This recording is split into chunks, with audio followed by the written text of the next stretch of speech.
European champions, the treble, the dream come true for you. Oh, I can't believe it. I can't believe it. Football, bloody hell. But they never give in. And that's the winner. Welcome to the American Red Devils podcast. I'm John. I'm Alex. And we're bringing you the best Manchester United news from this side of the pond. Oh, woo, sir. How we doing? How we doing? Hello, darkness, my old friend. What do they call us, sir? Charles Dickens, FC. It was the best of times, it was the worst of times. That keeps coming. Beating Palace midweek in the fucking throwaway EFL Cup. Couldn't give a shit. And then on the weekend, sad sack FC, bro. Just sad, joyless football at Old Trafford these days. Manchester United lose 1-0 to Palace. Crystal Palace, our mid-table boogeyman at the moment. And it wasn't good enough. Wasn't good enough from United. Concede too easily and slow, laboring football. And I'll tell you what, sir. I'll tell you what. I am foreman of the excuse factory. But there are a lot of strikes, high-profile strikes in America going on. The fucking excuse factory's on strike today. I am ripping into this team, bro. This is just like embarrassing football from a team that, you know, you go down 25 minutes in, 30 minutes in, and you have like a couple chances after the fact of the next 70 minutes. Not good enough. Not good enough. And I got nothing. I got nothing. What do you got? Make me feel better. Look, it's I said 1-1. You did. We probably deserved 1-1. Definitely did. You have to call out, like, you know, I'm not gonna day trade this club. I'm not gonna be like we're horrible. I'm not gonna be like we're amazing after the EFL Cup. I mean, that's just like, you know, we are Muppets, but we're not just like morons at the end of the day. And this one is like, okay, we beat the B team midweek. Everyone's on the high, and it's like, look, man, Crystal Palace is gonna show up. They're gonna play the real deal A team. And we're going to struggle because we're struggling against EPL teams, and there's no easy match. And last season, home, a lot of 1-0s. You know, De Gea won the Golden Glove for a reason. Our back line was solid for a reason. Like, we got third place by inching out these 1-0s. And coming into this season, I said, where are the goals? I know Rashford, look, he had a great season last season. You can't bank he's going to do it again. Like, maybe you do half, right? Okay, then you sign a kid who scored 9 in Serie A. Okay, that's not going to get you there. Where are the goals? And now we don't know where they are, and we can't score. And that's the issue. We switched things up at the back that wasn't broken. We didn't add enough in attack. And that's just going to bite you in the ass over time, and we're seeing that. Now, should we be playing better? Absolutely. Should have this been a draw? Yes. But you can't be like penalty shout. We had XG, etc. That's not enough for a win. I don't think we deserve to win this game. And this is a bad Crystal Palace team at home. And that tells you everything you need to know about Manchester United is that we lost. And there's a lot of hopium being like, we should have drawn. But at the end of the day, we should be battering this Crystal Palace side under Roy Hodgson at the Theater of Dreams. Tough days for Manchester United. Tough days, sir. Tough days. And, you know, I went into doom and gloom. I'm watching this game, sir. It was tough for me. You know, tough week for Alex. Personal front. I need United to pick me up. The universe, it comes in waves, bro. It doesn't like, you're not going to get what you want when you need it. The universe is going to pile it on. Today, I agree.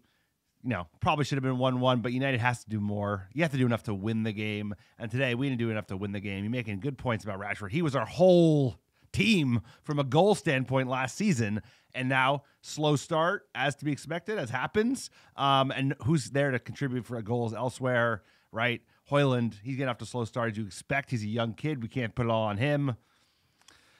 There's just not enough goals in this team. If you could see one goal, and for most of this game, it was one shot, one goal, and that was it until they got a chance late in the second half. But you have to be able to create chances at your house when you have possession. We had 75% possession. Sure, the XG we edged it, but we got to be like peppering them, and we were peppering them midweek. It was the B squad. We put in some players today. Bruno was there, Rashford was there, and we played worse. Better team, better opposition, but not good enough for Manchester United. And we can't even catch a break at the moment because I'm not going to get into the whole handball thing, the reffing thing. I told you the excuse factory is out of business, but Fucking hell, It's never sir. out of business. Like It's you're never giving, out of business. it's like I it's tell your you what, natural I'm a state. scab, bro. They call the guys who are like working outside of the lines of the strike. Like the referee in the EPL is some of the worst you'll find in Europe, and that guy who ref today is the worst ref of the lot, bro. It's like, since when are there 3 minutes of Just stoppage time stop, and then sir. I Say, can't help like, my just, sir? like, Where's the just 9 stop. minutes, 8 Like, minutes of extra time? And it's like we're at bro, home. it has like. I'm just what? saying that makes me The feel referee better. has nothing to do. I Like, know, but come on. the sample size is 7 games. Manchester United's played 7 games in the league, and we look like shit. We do. Did we look like we created more chances today than we have in those prior 6 games? Like, yes, we did. We did. But Is Crystal Palace bad? Yes. Are we at home? Yes. So I would expect at a minimum we could create chances. This team, more importantly, has no idea what to do with a low block. We don't know how to break it down. We don't know the runs to make, far post, near post. We don't know the overlaps to do in repeatable fashion on the wing. We don't know how to recycle the ball. You can watch other teams play against this system. We clearly do not know what to do. Is Arambada a dog? Yes.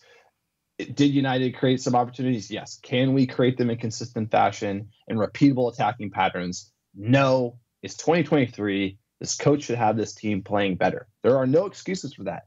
Erik ten Hag has laid an egg to start this season.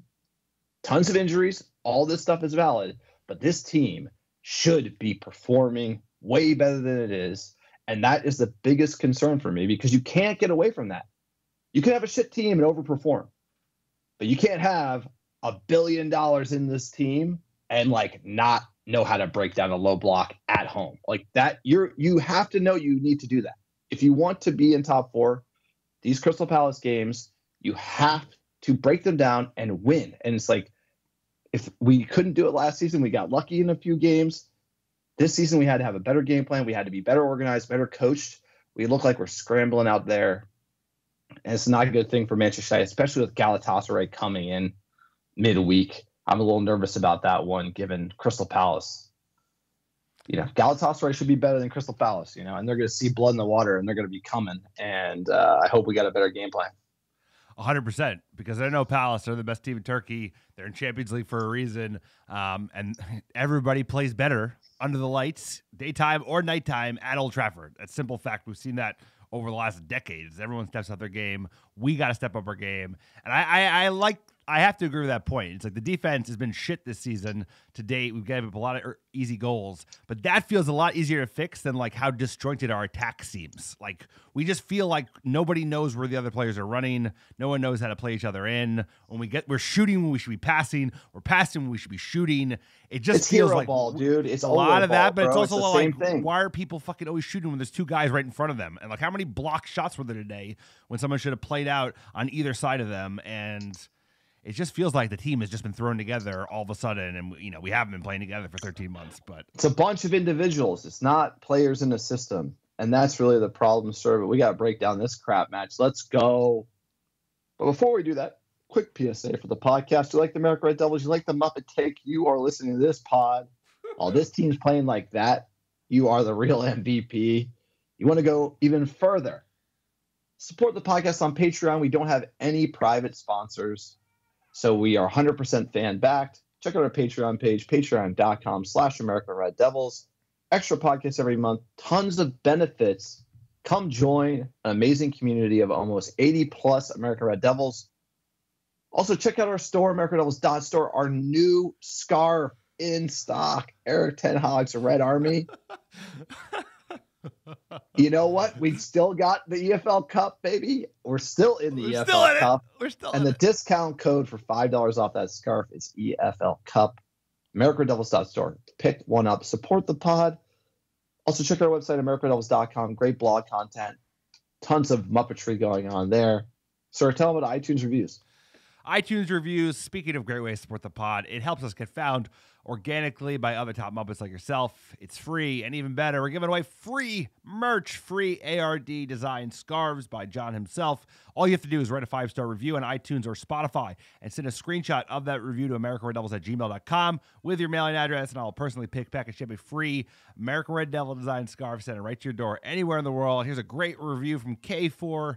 KF4, great Man United podcast, hands down. This is the best Manchester United podcast out there. John and Alex are awesome. Even though our club is going through a tough time at the moment, these fellas managed to keep the mood light and are extremely passionate about the best club in the world, Manchester United. Appreciate you, KF4. That is like that gift, sir. There's like too many good gifts for this team. You know, sometimes they're good, sometimes they're shit. La, la, la, la, la. That's what it feels like. Most frustrating week imaginable after battering them with the kids midweek. And here we are breaking down a loss to Roy Hodgson. How old's Roy Hodgson, bro? How old is Roy? Roy Hodgson. 72.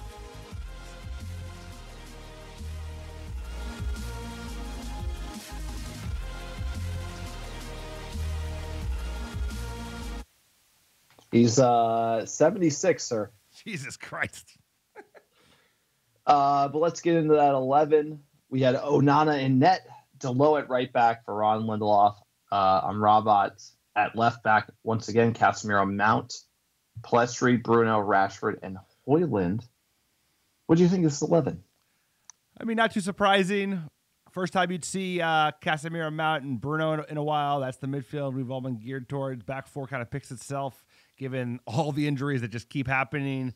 Obviously with Reguilon and then Martinez. Jesus Christ, the fun don't stop. And then Facundo, given a shot. Glad to see that because the only way a player like him is going to get confidence is by playing games. So this 11 got to be good enough to beat Crystal Palace at home, you would think. All right, let's get into the first half here. Sad United comes out slow and laboring, just not good enough at home for a team that you should be able to batter. 12th minute, Palace go close from a header, end-to-end stuff, and then Højlund, really good. I did like what I saw from Højlund here. Muscles Palace player off the ball, cleared off the line at the other end. But, sir, come on. This is the pain train, baby. 25th minute, Palace. Set piece. Far post. It's come right the way through, and it's been hammered home magnificently by Joachim Andersen. Brilliant finish. First time strike, and Onana had no chance, and it's Palace. I'll tell you what, these random players love a worldie. No one comes out. Ball just goes across the box. Nobody picks it up. Set piece. Someone should be there. Nice finish from the player, the center back of all people, and Onana can't do anything. And there you go, 25 minutes in, and I'm like, are we getting back in this game? I'm not so sure. I said it. What happens if we concede more goals and we can't score, sir? That's what I said. And here we are. Before the season started, I said, what if Rashford isn't hot and we're relying on a 20-year-old Dane, cost 70 million euros, and we can't score goals and we concede more? Like, that's it. That's the season. And I hate to say I thought. Told you so. Told you so. Hate to say I told you so before the season started, but I was like, there you go. We try to do too much, and like, where are the goals, bro? Like, Mason Mount ain't gonna score goals. You know, it's just we needed Harry Kane. We needed that 30-goal-a-year striker. People try to I felt like with the summer we tried to. Eric Ten Hag tried to outsmart everybody, and it's like it's much simpler. It's like, get a world-class striker, pass him the ball, and like defend for your life. Like, we need to do that. It's like it's brutal. Brutal indeed, sir. There wasn't that much notable in the first half. 27th minute, Casemiro did have a nice shot. It went just wide. He's hot at the moment, but nothing much to note other than that in that first half, sir. Given that, like, what do you think the manager was telling the players in the halftime dressing room? No, it's here you go. This is what I said. Last game as well. We came out, game plan worked. We score 3, we win. Makes easy subs. It's all good. What happens when we show up and the game plan doesn't work? Can we make the adjustment? We have not made the adjustment once. The manager has not been able to change it in the right way to win the game. When it comes out and it doesn't go his way, Ten Hag is dead duck. He can't make the change. And I was asking, can we make the adjustment? I tweeted it out. 56th minute, Holland combines well with Facundo and Bruno, gets a good shot off. 61st minute sub, Garnacho for Facundo. I like Garnacho here, but maybe we try to push it a little harder. You know, maybe you try to not go like for like and Take really go off. after it. Yeah. You know, and that's kind of where The imagination isn't there. You're getting 70-something% of the ball. Just go all in. You got to win. You got to get 3 points. Like, why aren't we just throwing the kitchen sink? Be brave. I agree. Like, show me something. Just the like for like, and it's not working. Like, that doesn't make sense to me a little bit here. Like, go for the back three. Take Amrabat out. Like, I don't know. Just go all in. And like, we didn't do that. And it was more of the same. 63rd, good save from Onana. 70th minute. Great chance for a Mount. We had a flurry of chances here in the 60s. Best we played for like 10 minutes from 70 to 80. We played. Yeah, we put them under pressure. Stretford in, cheering it in. 73rd, Garnacho deflected effort goes inches wide. I mean, this one was crazy. Should have got in. Then the double sub. It's over. This is really it's over. I mean, you take Mount and Rashford off for Martial and Eriksen. This is like bringing Wout on in that bit. No, that was true. Donnie. That was it's at the true. 87th minute because Donnie Van de Beek. What the fuck is he doing on the pitch, bro? Like, this is it a little bit as well. It's like these guys ain't. Maybe Martial for Mount, and you're talking about something. You take out Rashford. Rashford wasn't effective, but I just think you just got to kitchen sink. You don't get anything for losing. You got to go all in here. Where's the all-in move from the manager? You're I didn't home. see it. No. 87-minute sub. Donnie. And Magoo for, like, this is a riot. So this is more of an all-in move, but it's like, you're bringing on who? And this is a good. That's it. This is the point you made, sir. It's a good point, which was this. It was like last year, Erik ten Hag was very good if his game plan wasn't going right, to switch it up and find a way to make it work. He has been completely ineffectual this season in turning the tide if the strategy doesn't go from the jump, which is kind of Ole-esque. Ole, if his strategy from the jump didn't work, it never worked. Look at the Europa League final. Ten Hag, he showed that he could do that last year. I don't know what's happened since, because he has lost that magic touch where he could just tinker with things and all of a sudden we're playing good football, because we have not seen that at all this season. Unless we start off well, we can never kind of right the ship. And that's why, like, going down in the 25th minute, I was like, this is over. This game is over because we can't. Game plan's over. They're going to pack it in, and we're not playing quick enough. We're not playing direct enough, and there you go. Look, and that's the match. Match record, we had 19 shots. But again, you get 19-8 on shots, but shots on target 4-2.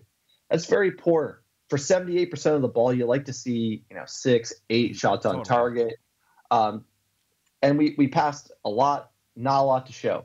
That's really the issue here. Is what you saw is a Palace goal in the 25th minute against the run of play. That's fair. Like, hey, score worldly.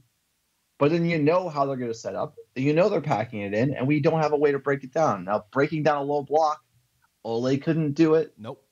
Rangnick couldn't do it. Nope. And this is something that if you want to be in the lead team and you want to compete for the league and you want to be in top four, this is like the number one thing you got to do is break down a low block away from home, at home, and to not have any plan or any solution is brutal. It's absolutely brutal. And look, here's the deal. People on the internet, over the last 10 years, it's been a rough ride for Manchester United fans, right? On the internet and off.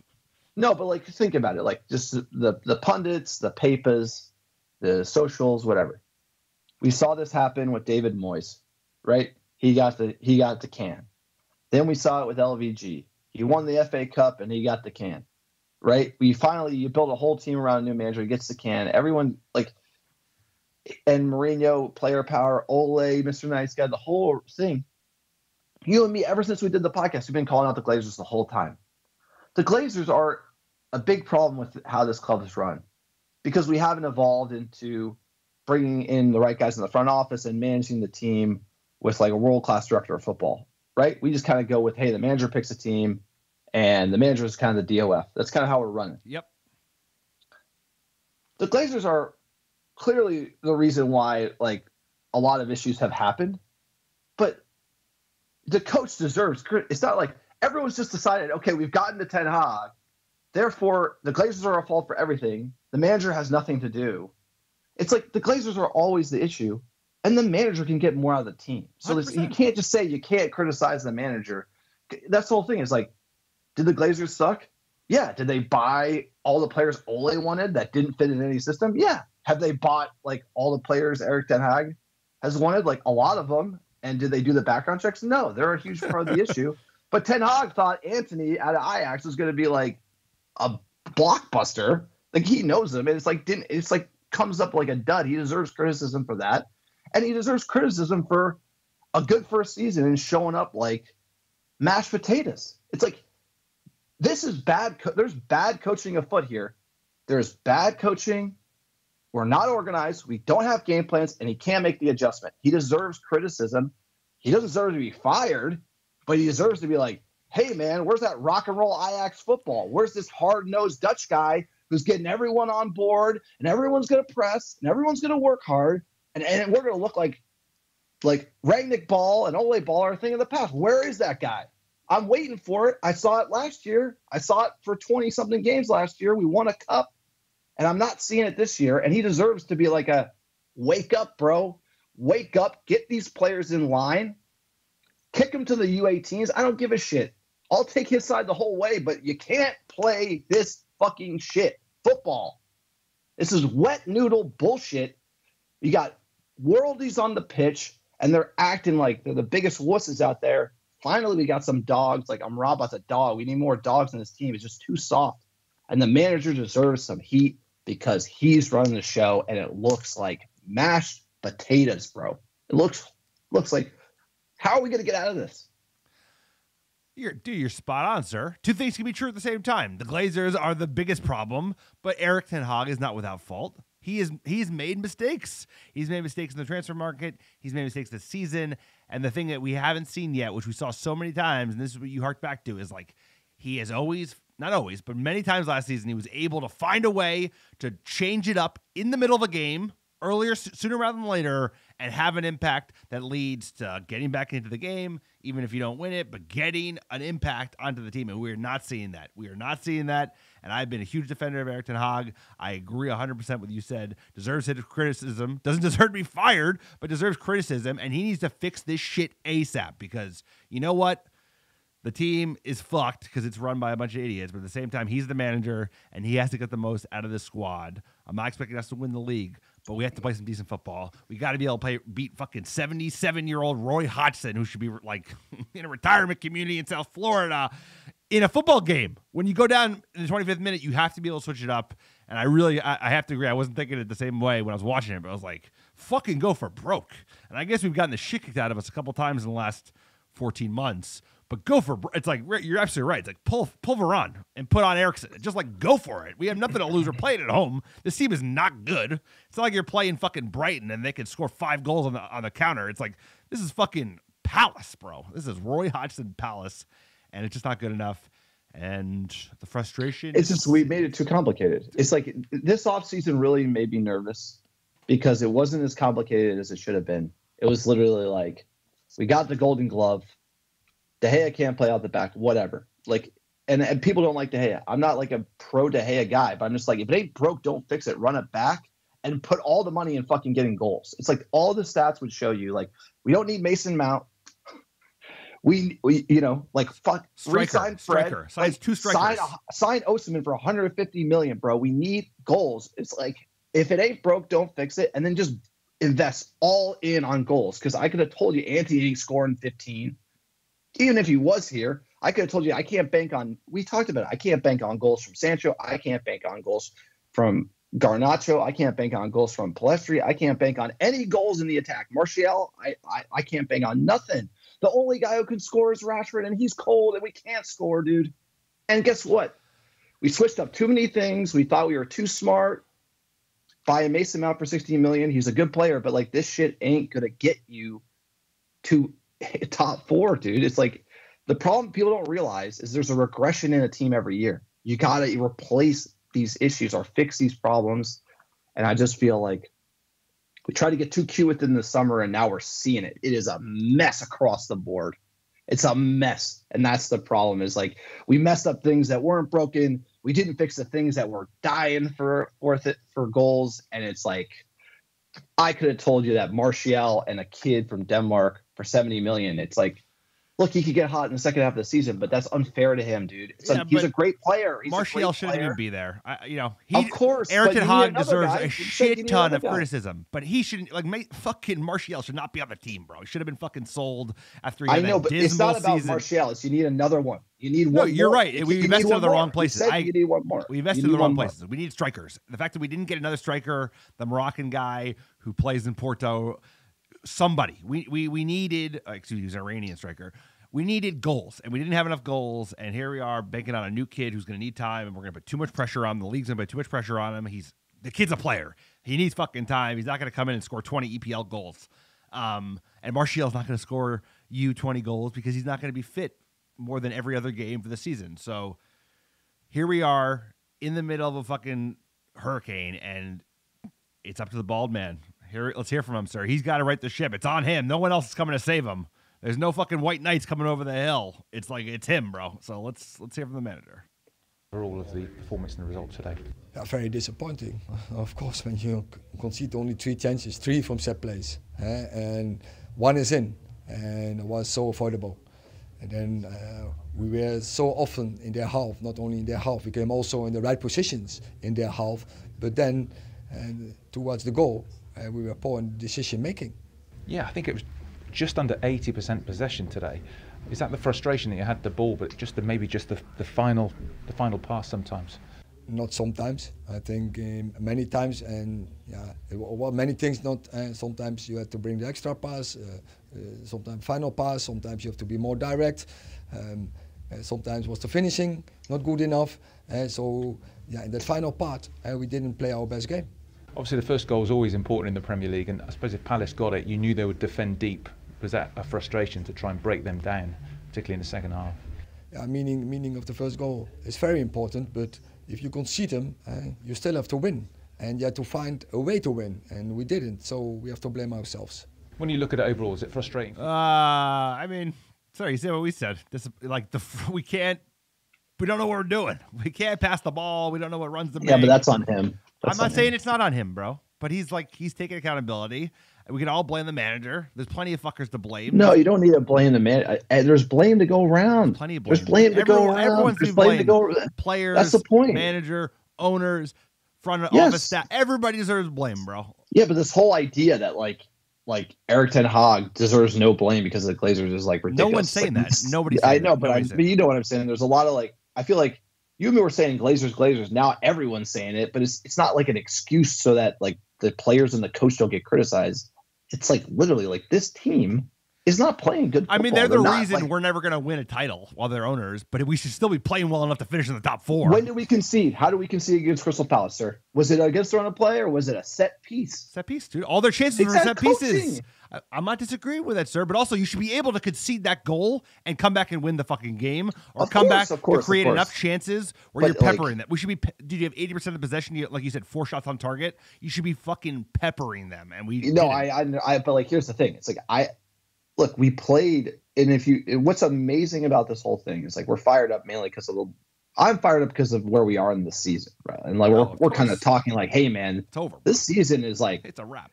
No, it's not a wrap. It's not a wrap. But here's the deal. It's been a rough ride on the ice, and it's been a rough ride in the results camp. But today, if I'm being honest, was some of the better play I've seen over the start of the season. But you have to caveat that good play would only arguably got us a draw because we conceded. And if we could build on that, that's great. So we are from It's a good point. XG, and stats perspective, headed in the right direction. So if we continue that over time, the season won't be a complete write-off and we will improve. It's just the red flags for me are this just looks like a poorly coached team. It looks like we have talented players. Casemiro can almost score a banger. Bruno can do the same, but the patterns of play are not there. We don't know how to break down a team, and those are the red flags for me, and that's why I'm concerned. But it wasn't all bad today. No, it wasn't. It's the result was bad. It's a bad result. Yeah. 3-0-4, 1-3, drawn 0, lost 4 in the league. That is tough to swallow. Crystal Palace, 1-3, drawn 2, lost 2. Think of that. Like, we're getting to a sample size that's pretty good, 10 games in, and if we're not 500, it's just getting concerning. So you got to judge this over the long term, and I'm not thinking Champions League winners just yet, sir. You know what? This music makes me think Champions League winners.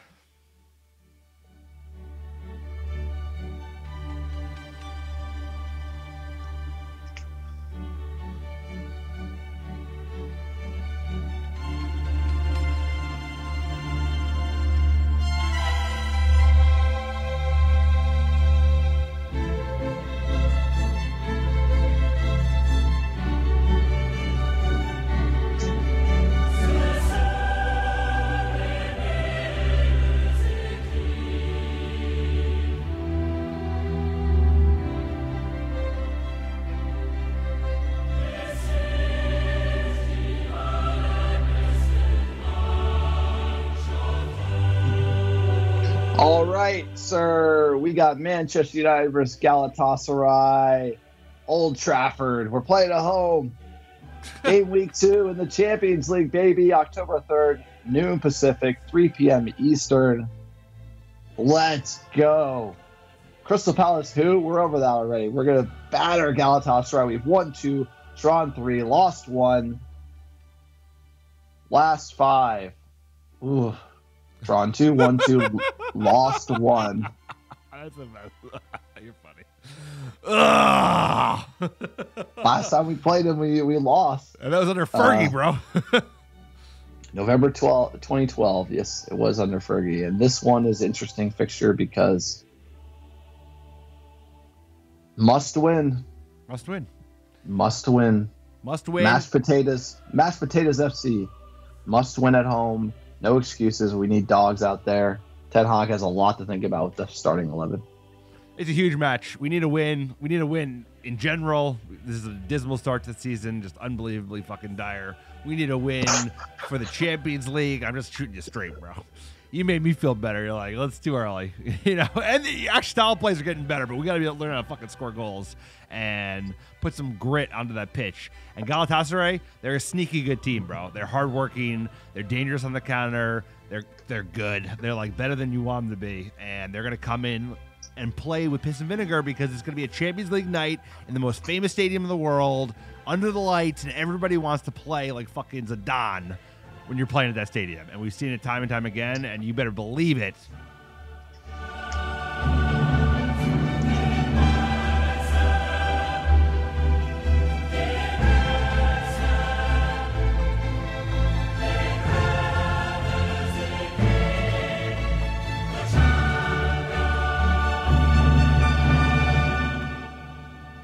I ain't listening to no Hans and Franz, bro. You're gonna have to find. You're gonna have to find an American Red Devil volunteer. I'm like good. Like maybe next. I'll tell you this. I'm out, it's bro. happening. I'm out. I know it is. I've never been more 100%. confident of anything around this club that we're gonna finish third in the group and have to play Hans and Franz ball in Eastern Europe, and I'm fucking done, bro. I'm fucking out. I can't even enjoy that song. I can't even enjoy it. I know because it's fleeting. I know it's leaving. Bro. It's gone, bro. We're not gonna finish top 4. Exactly. Yeah, I know. It's like. It's just like, yeah, we're going down the hole, bro. I know it's like next season, conference, whatever, this bullshit, league. Like what I don't give. We're gonna be like, yeah, next is probably conference next year. You know what? We're probably playing Europa League. Yep. We got how many more of these? It's like, god damn it. Like I know it. We ain't here. We ain't a top 32 team in Europe. We ain't deserve this music at all. It's like we're bluffing. Like we did last year, but not this year. Yeah, I know. We're not playing like we did last year. We're playing like shit. No, we're going down, bro. We going down. It's like, come on. The gods can't even give me fourth. Give me fourth. Give me fourth. Anyone who doesn't think we're going to be on the ropes with Galatasaray at home, it's like out of their mind. Like, we're going to be on the ropes. They got Zaha, bro. Zaha's going to be licking his lips. He's like, Palace just got him. My turn. Oh, we're going to be on that. It's going to be on the ropes. On the ropes, bro. Like Harry Magoo. Onana's going to be busy, bro. Onana's going to be very busy. Dude, it's just like whatever. Put me It's out like of my misery. this is where we're at. Okay, Galatasaray coming in. They beat Samsunspor 4-2. They drew Copenhagen. They drew Copenhagen. They did beat Istanbul 2-1 and Istanbulspor 1-0. They are currently playing right now against a team I can't pronounce, but look, they're decent for Turkey. The draw in Copenhagen, not bad. Club was founded in October 1905. It consisted of entirely student members, and the team traditionally play in dark shades of red and yellow at home, with the shirt split down the middle between the two colors. It's the most successful Turkish football club in history, and it's one of 3 teams to have participated in all seasons of Super League since 1959. It's sort of the institution of Turkish football. As you can imagine, they're like the Manchester United of Turkey, but they are not on such a dip that we have been in. They're still winning. They're still winning, bro. Galatasaray has won 23 Super Leagues, 18 Turkish Cups, 16 Turkish Super Cups, making them the most decorated football club in Turkey. And they have a long-standing rival with Besiktas and Fenerbahce. Obviously, we know them from European competition as well. They play the 4-2-3-1. Like you said, Wilfried Zaha. They got Icardi on their squad as well, for those who know. Some bigger names, but the Zaha has me scared because, he did play for United, which means the footballing gods are going to level him up. He's going to score at least one goal. Trafford. At least one goal, bro. And they have a sleepy good team, bro. Sanchez used to play on Spurs. Torreira used to play, I think, Atletico Madrid. Like, Tate, they're going to be annoying. They're going to be good. They're going to be a lot better than Palace. And if we play like we did today, we ain't getting the 3 points. Physioroom.com, injuries for United, AWB injured, Martinez injured, Shaw, Malacia, Manu, Anthony suspended, Region, as is the tradition for left backs, played well, gone. Sancho, played well, gone. Banished. Ahmad as well. It's unclear when he's coming. Starting 11. Onana in net, Delo, Varane, Maguire, Amrabat. I'm going to do Hannibal, Casemiro, Bruno, Garnacho on the left, Højlund up front, and Mason Mount on the right. I'm benching Marcus Rashford. He can come off the bench. Who you got? Benching Marcus. Why would you bench Marcus Rashford? That's like a big deal. Like, you have to have a reason for that. Like, why would you bench him? I don't think he's playing. He's paid highest paid player. He's not the just re-sign him. I don't think he's playing. Pretty sure he's. It's Casemiro. It depends on the bonuses. Casemiro, it depends on the Varane, bonuses. They're all in the same camp. Very high, 350. I'll look it up. I'm mentioning him because he didn't play well today. Yeah, but who you got? Who's in your 11, sir? My 11. Onana, Delo, Varane, Lindelof, Amrabat, like you said, has to be Casemiro, Mount, Bruno, Rashford, Højlund, and Garnacho. I think you gotta get all those guys in the team. This is a huge game for United. Absolute, just like, this is you lose this game. Oh, it's gonna get bad. It's avalanche. People. But here's the thing: it's a results-based business. That's the whole point. It's a results. It's like played decent today, shit result. Played shit, good result. If you get a bad result, if you lose at home against this team, and we are last in the Champions League, 3 and 4 in the league, come on, this is Manchester United. It's like storm clouds are growing, bro, and the odds terrify me. So I gotta find this. Money. The odds fucking. Here comes the money. That's a joy. So the odds are like, if I was a masochist, I'd be betting Galatasaray all day, bro. United, big favorites, minus 230. The draw, 4 times your money, plus 390. And Galatasaray, plus 550. Nearly 6 times your money, bro. I'd be betting that every day and twice on Sundays. Based on how we're playing and how Galatasaray are going to show up like it's a fucking final, as you'd expect. Here's the thing: the difference between playing in Europe is ultimately Ten Hag. He's a good cup manager. He has experience in the Champions League. right? I mean, these are all going in his favor. I think the league, that meat grinder that is the EPL, it's like these teams show up and you're like, what the hell? Like they just know how to get it in, pack it in. So this is gonna be a little different. And Galatasaray, they concede goals. I mean, like you look at their last 5 games, they're conceding in all but one. And I think that's the way we have to break through. But the problem is, once again, we're not scoring. Right. But like the way you win this game is like they're going to leak at the back, but they're going to have the attack too. And here's the thing. Global football, there's blood in the water. Everyone smells it on us. You're weak. People go for the kill. And they're going to come out and come at United because they know we're weak. Prediction, what do you got? I think United draw 1-1. I think we do not win. And the sad times continue. So what do you got? I think we're going to get beat. I think we're going to get beat.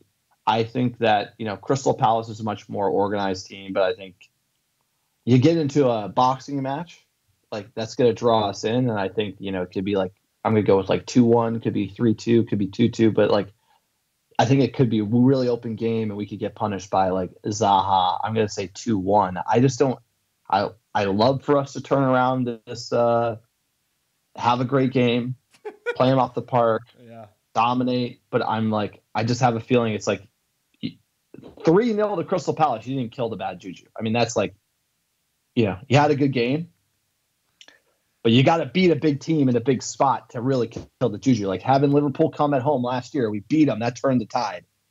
Galatasaray ain't a big team, but it's a tall order. It would help a lot. It would help a lot, and odds would say the manager should do it. I just kind of have a bad feeling that it's going to be an open game. And we haven't seen if Højlund scores a brace, we'll win. If Rashford can score a hattie, we'll win. If we can score, we'll win. I just haven't seen us really kick off the scoring. What do you So brutal. Brutal. The news ain't much better, bro.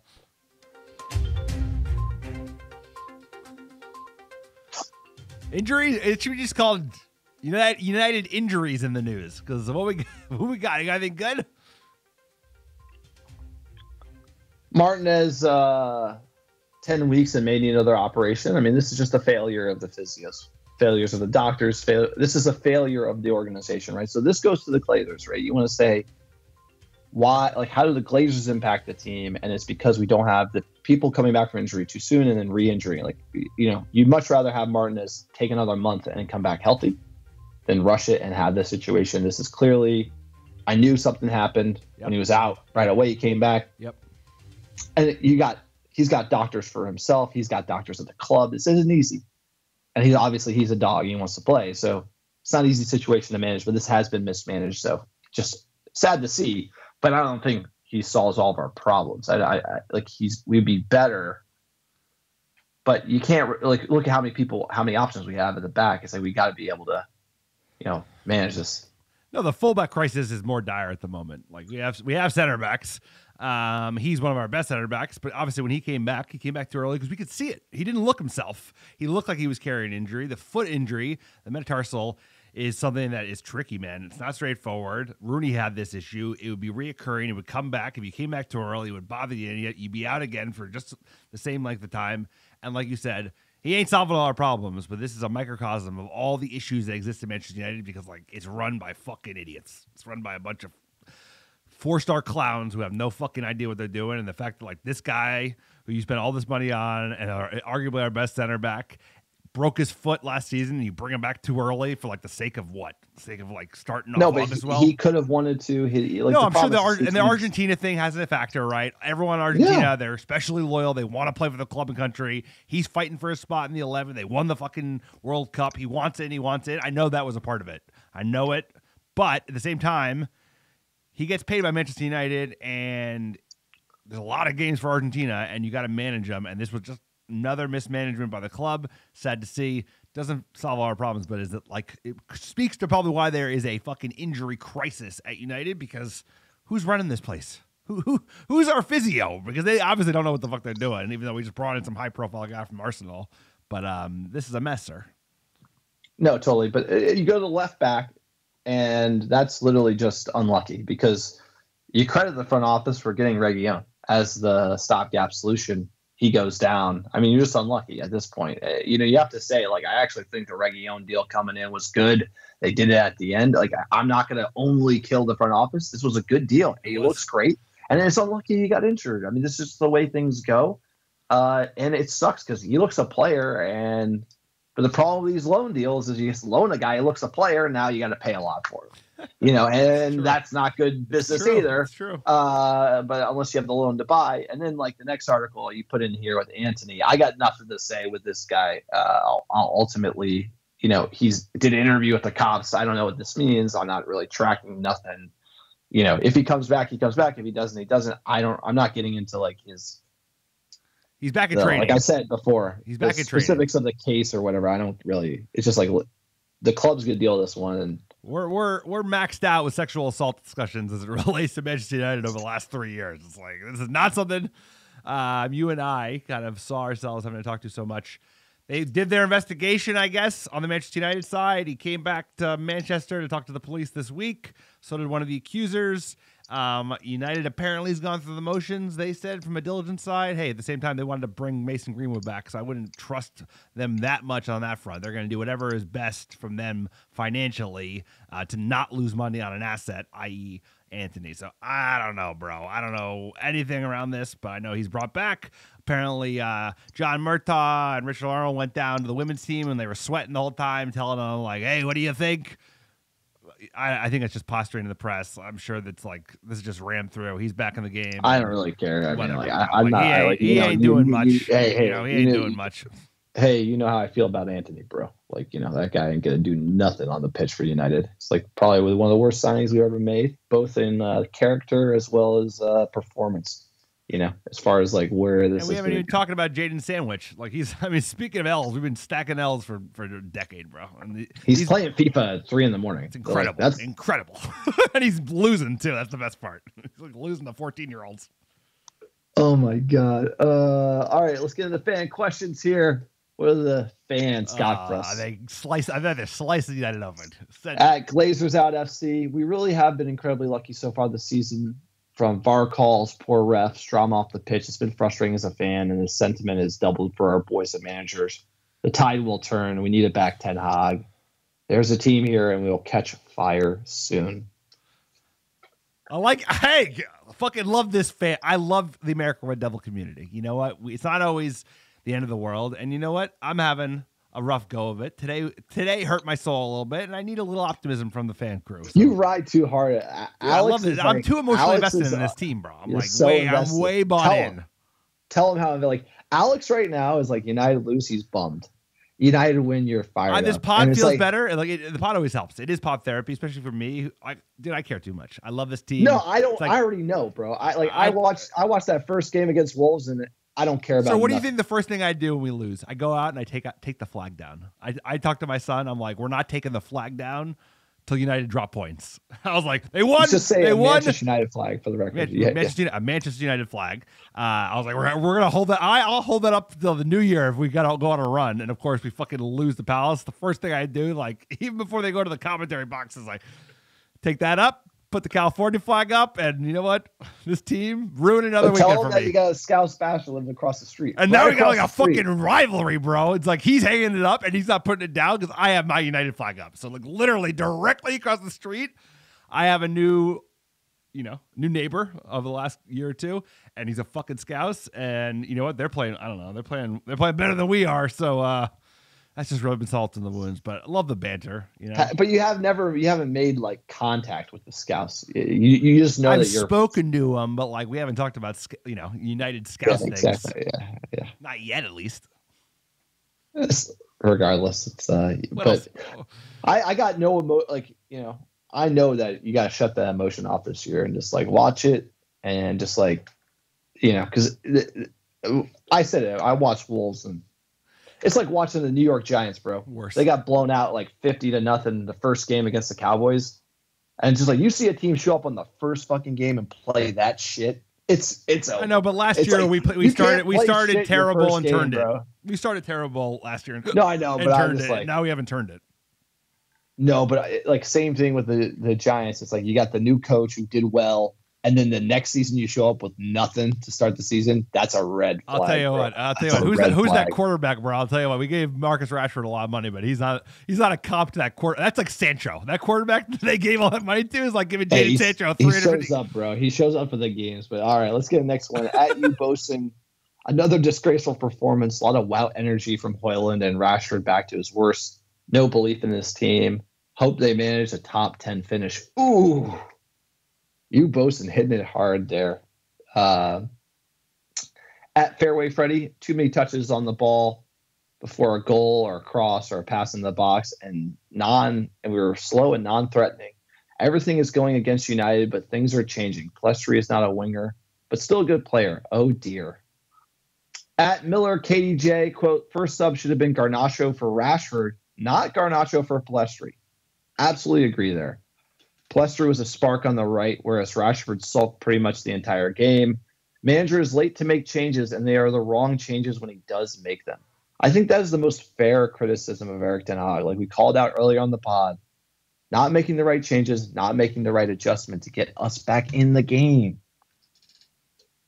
100%, bro. He was so good at that last year. He didn't always get it right from minute one, but he consistently showed an ability to turn it early, often halftime subs or 55th minute subs, and we have not seen that, bro. It's like things are not going right. We're not clicking the right way. Today, you got to go. I agree. It's like you're losing to a team that's putting everybody behind the ball. You got to literally throw the kitchen sink, and he just looks like he's lost some of his mojo, and we need to fix that ASAP. At Arbogast, Adam. Your face is like, which one do I read? Like, how salty is too salty? I bet there's some salt. I'll get you fired up. The amount of injuries has to be the biggest talking point in this season. How can we have so many injured, whereas last season there were so few? Who's responsible for the fitness and the medical staff? Totally. I mean, like, we're decimated by injuries, but honestly, my view on the injuries is like, you see kind of like these, even like Mount coming back is like good, but there's just too much. We did too much in the off season. There's too many players that aren't like the guy. We need more like Zlatans. We need more Harry Kane.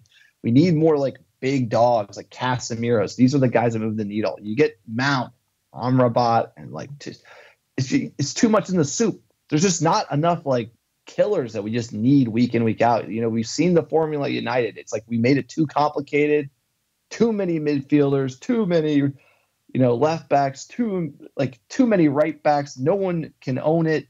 It's just the same thing in every position. Just too much. And I just feel like even with the injuries coming back, we're not going to be. It's just. No, I agree. That's not. Where's Hannibal fit? What do you do? Like it's you have all these midfielders now. You don't even know. That's what I was saying. I was like, he's got certain areas where we have no choices, in certain areas we have so many options in midfield now. But I want to hark on the injury thing. It's not just a United thing. I mean, we're feeling it the worst, but like City, Arsenal, Chelsea, Scousers to a certain extent, it's like it's too much fucking football. There's just too much football, sir.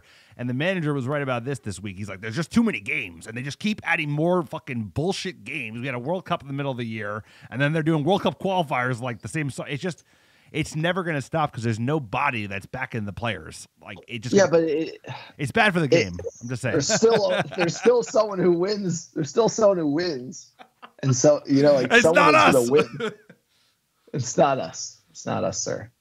At Jordan_R, how many more losses does it take for Ten Hag's seat to heat up? What does this team even do in training all week? So your boy Jordan, our boy from New Jersey, is asking about the hot seat for Erik ten Hag.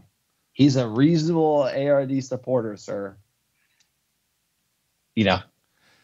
Like this 3 and 4 October, bro. Lost one in the Champions League. The run up until the City game at the end of the month is like this. We said it. We're like, we have a good run now. You have Palace, you have Brentford, you have who do we have? I think we have Luton. It's like you have Everton. It's like you got to be winning these games, and if he's not winning, then something's up. Yeah, and this is the thing that I was trying to highlight before. Is just like if we can't beat Palace and you can't beat these shit teams, it's like, dude, ain't nobody. You ain't nobody safe, And especially when the club's saying you're safe, and especially when the club's saying you're getting a new deal, it's like that's also like what are they, like. Them saying that means like he's fired. They're trying. They're trying to like help, but it doesn't help. No, it doesn't. They're trying to say it. Like, they're trying to back him in the press, and it makes it worse. It's just like, dude, let him coach the next 10 matches and see how we do. Like there is no fire the manager at all. Like it's literally just like we need to see how we're going to perform. You also don't have to give him a new contract. It's also like just chill, bro. Wait till next summer. I was like, as soon as they give him the new deal, he's fired. Oh, he's fired, bro. He'll get fired within 3 months because that's a death blow at Manchester United. Every manager that like has a hot false dawn, they give it new contract and he's gone within 6 months. Ole, Mourinho, it's a death. It's like literally, you might as well just like fire him. At Florida CPA 325, at least we're not Chelsea. That's all you can say at this point. I think that's a great way to end the podcast on a good note. We're not Chelsea, but like we said, encouraging play, tough result. Unfortunately, it's a results-based business. United should be better than we are at this moment in the season, and let's get a big win against Galatasaray and go on from there. I mean, that's really, and we're looking for a spark. We're looking for a way to turn it around, and let's hope we can do it in the Champions League. Look, that's it. That's the podcast. If you like the America Red Devils, check out our Patreon page. Support us, patreon.com/America Red Devils. Get our new scarf, AmericaRedDevils.store. Code EFL Cup for $5 discount. AmericaRedDevils.com. Sir, give them our downloads last 7 days. Number one, how you doing? How you doing? Los Angeles, California, Chicago, Illinois, New York, Dublin, Ireland, Denver, Colorado, Dallas, Texas, Washington, D.C., Houston, Texas, Brooklyn, New York, and last but not least, Atlanta, Georgia. Appreciate all the American Devils listening week in, week out. Couldn't do without you. Pod therapy. I already feel better. Forget this team. Whatever. Galatasary. Until we do it all over again and they break my heart on Tuesday night. Sir, you just gotta, It's like, hang in there, everybody. We go again. Galatasaray, let's go. We get a big win. We're on to something. These United fans back in the day made me feel like I'm feeling today, sir. I'm going to let them sing us out. I hope everybody has a great week, and we will see you all on Tuesday. Red